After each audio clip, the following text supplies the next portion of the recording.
Hai semua, welcome back to my channel. Di video kali ini aku akan membahas buku yang sedikit berbeda, yaitu buku Jamu. Jamu 38 Racikan Jamu, Nikmat Sehat Warisan Nenek Moyang, yang ditulis oleh Horatius Romuli dan Sebastian Romuli. Jadi for your information, beliau-beliau ini adalah generasi ketiga penerus Jamu Mencos. Tebal bukunya 87 halaman ya, nggak seperti yang kita ketahui, jamu adalah obat tradisional Indonesia yang belakangan ini semakin banyak dicari ya, karena sebagai pencegahan infeksi COVID-19.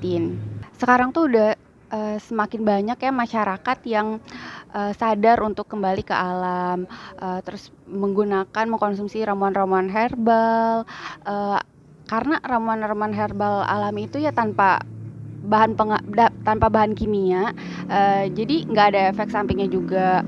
Sekarang tuh semakin banyak ya masyarakat yang sadar untuk kembali ke alam gitu. Banyak juga yang beralih dari obat farmasi ke ramuan herbal atau jamu, karena ramuan-ramuan herbal alami ini kan tanpa bahan kimia ya, jadinya tidak ada efek sampingnya. Di Indonesia sendiri memiliki sekitar 31.000 jenis tanaman, yang 2.500 diantaranya adalah tanaman obat. Jadi pencatatan sejarah jamu di Indonesia sendiri muncul pertama kali zaman Kerajaan Hindu Mataram atau sekitar 1.300 tahun yang lalu, yaitu prasasti Madawapura, peninggalan Kerajaan Hindu Majapahit, yang menyebut adanya profesi peracik jamu atau disebut juga acaraki. Dan seiring perkembangan zaman, bentuk pembuatan jamu pun dikemas lebih modern. Di awal abad 20 mulai muncullah pabrik-pabrik jamu ya, seperti Sido muncul, terus Nyonya Menir, ada juga Jamu Jago.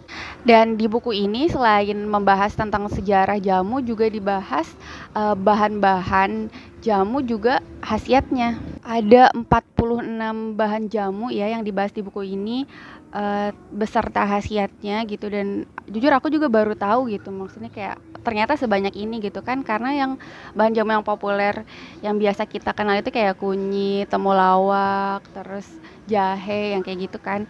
Dan ternyata ada di buku ini dibahas ada 47 gitu, lumayan banyak juga sih gitu. Dan jadi kayak belajar biologi lagi sih. Banyak bahan-bahan yang masih asing sih buat aku ya, kayak pule, terus daun sambiloto, bidara upas gitu, dan masih banyak lagi di sini yang dibahas. Dan ini tuh kekayaan alam Indonesia yang sangat luar biasa ya, dan cara pengolahan jamunya pun itu adalah maksudnya teknik yang turun temurun dari nenek moyang kita gitu. Dan sayang banget sih kalau kita gitu nggak tahu atau nggak mencari tahu. Selanjutnya di buku ini juga dibahas tentang proses pengolahan jamu. Jadi ternyata beda ya gitu, maksudnya proses pengolahan jamu itu dibedakan berdasarkan jenis bahan yang digunakan. Ada maksudnya apakah bahan tersebut bahan daun atau rimpang atau akaran. Jadi proses pembuatannya berbeda. Dan bab yang paling inti di buku ini yaitu bab tentang 38 resep peracikan jamu warisan nenek moyang. Jadi buat teman-teman yang suka jamu atau punya keinginan untuk hidup lebih sehat dengan cara yang lebih alami, ini salah satu buku resep yang wajib dimiliki sih menurut aku. Ada 38 resep jamu yang bisa kita aplikasikan sesuai dengan kebutuhan kita. Dan aku beli buku ini tuh waktu Gramedia Online Book Fair kemarin.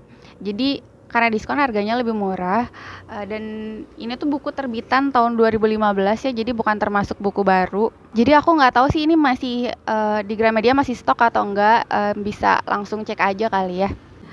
Okay, that's all. Hope you enjoy my video, and if you got benefit of this video, please like and subscribe. Thank you for watching and see you.